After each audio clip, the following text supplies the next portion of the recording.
Capítulo 6. Justiça e progresso. A lei superior do universo é um progresso incessante dos seres até Deus. No íntimo de cada alma está depositado o germe de todas as faculdades, de todas as potências que temos nos cabendo o dever de fazer com que esse germe se frutifique pelo nosso esforço e trabalho. Então existe a necessidade da dor para que haja evolução, porque é por meio das provações que se aperfeiçoam os grandes caráteres. A dor é a purificação suprema, onde se juntam os elementos impuros que nos comprometem, que são o orgulho, o egoísmo, a indiferença. A dor é a única escola onde se depuram as sensações, onde se aprende a piedade e a resignação. A alma purificada pelas provas vê cessar suas encarnações dolorosas e parte para os mundos infelizes. Leon Denis fala que através das pesquisas teve o conhecimento da pluralidade das existências da alma, que nos dá a chave de problemas, pois explica a desigualdade das condições, a variedade infinita das aptidões e dos caráteres. Fala do plantio e da colheita. Quem tiver feito sofrer, sofrerá a seu turno. A lei da reencarnação mostra a notável e soberana justiça reinando sobre os seres. Nós temos esquecimento das outras vidas para que possamos seguir nestas sem constrangimentos.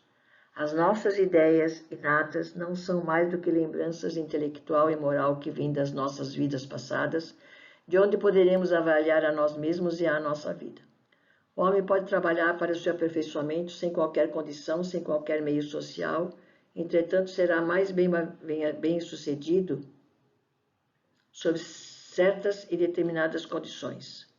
A riqueza e a pobreza foram analisadas por Leon Denis. A riqueza favorece para que o espírito tenha uma cultura mais desenvolvida, mas diz também que são raras as pessoas que consideram um dever o trabalho pelo alívio da miséria e pela instrução em melhoramento dos seus semelhantes. Diz ele que a riqueza quase sempre esteriliza o coração humano, ignorando os deserdados do mundo e as necessidades deles. A miséria também tem seus perigos terríveis, a degradação dos caráteres, o desespero, o suicídio. Enquanto a riqueza nos torna indiferentes e egoístas, a pobreza faz ter piedade das dores dos humildes. Enquanto os poderosos se invejam uns aos outros, os pequenos, unidos pela necessidade, vivem às vezes em afetuosa fraternidade. Então, uma condição modesta ouvirá melhor ao espírito que deseja progredir e conquistar as virtudes necessárias à sua ascensão moral. Quando o homem tiver conhecimento da vida e o porquê das coisas, ficará firme, resignado na dor e saberá aproveitar com coragem essa vida para o seu aperfeiçoamento e seu adiantamento, sempre através de obras e estudo, e quando chegar a hora em que retornará para a parte espiritual, ele sentirá a libertação, a porta do império luminoso dos espíritos. Capítulo 7. O alvo supremo. Nesse capítulo, Leon Denis reforça o que falou no capítulo anterior e diz: diante dos horizontes da imortalidade, a sua missão é a de contribuir para o seu aperfeiçoamento, melhorando-se a si mesmo. Compreenderá que o alvo da vida não é gozos e venturas, mas o aperfeiçoamento por meio do trabalho e do estudo, do cumprimento do dever inerente à alma. Capítulo 8. Provas experimentais. Leon Denis faz um retrospecto de como surgiu o Espiritismo, falando das mesas girantes de William Crookes, que foi membro da Sociedade Real de Londres, químico eminente, a quem se deve a descoberta da matéria radiante.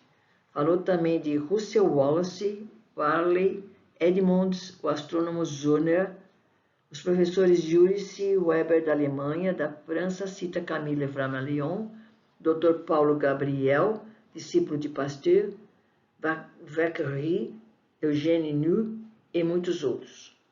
De como a doutrina do espiritualismo se espalhou no mundo com uma rapidez prodigiosa. Os estudos feitos em associações psíquicas, através da cooperação de certos indivíduos dotados, que designaram de médiuns. Diz também que todos possuem rudimentalmente a mediunidade, a fim de a desenvolverem pelo trabalho e exercício. A alma, na sua existência ultraterrestre, não está desprovida de forma. Possui um corpo fluídico, de matéria vaporosa que tem sensiado, que reveste todas as aparências do corpo humano e que se denomina perispírito. Capítulo 9. Resumo e conclusão. Neste capítulo, Leon Denis nos diz dos princípios ensinados por espíritos desencarnados que são a existência de Deus, a imortalidade da alma, comunicação entre os vivos e os mortos, progresso infinito. Isso tudo nos leva ao cristianismo primitivo, desprendidas das formas materiais do culto, despojados dos dogmas, das falsas interpretações, dos erros com que os homens velaram e desfiguraram a filosofia do Cristo, que trouxe uma doutrina de paz, fraternidade e progresso a este mundo perturbado e veio apaziguar os ódios selvagens, acalmar as paixões e ensinar a todos a solidariedade, o perdão, a bondade.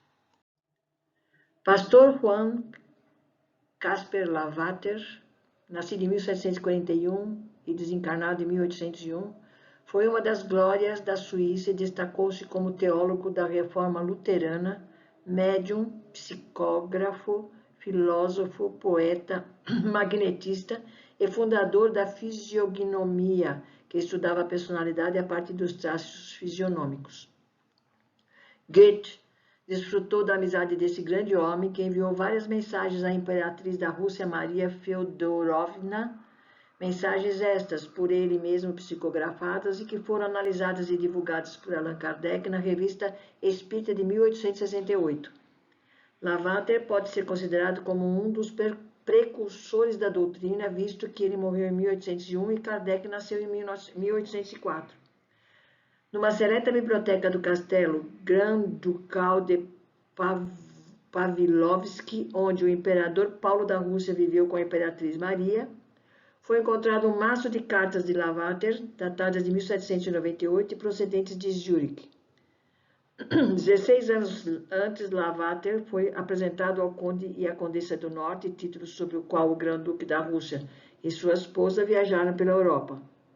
E de 1796 a 1800, Lavater dirigiu à Imperatriz Maria algumas cartas sobre os traços fisionômicos e sobre o futuro reservado à alma depois da morte.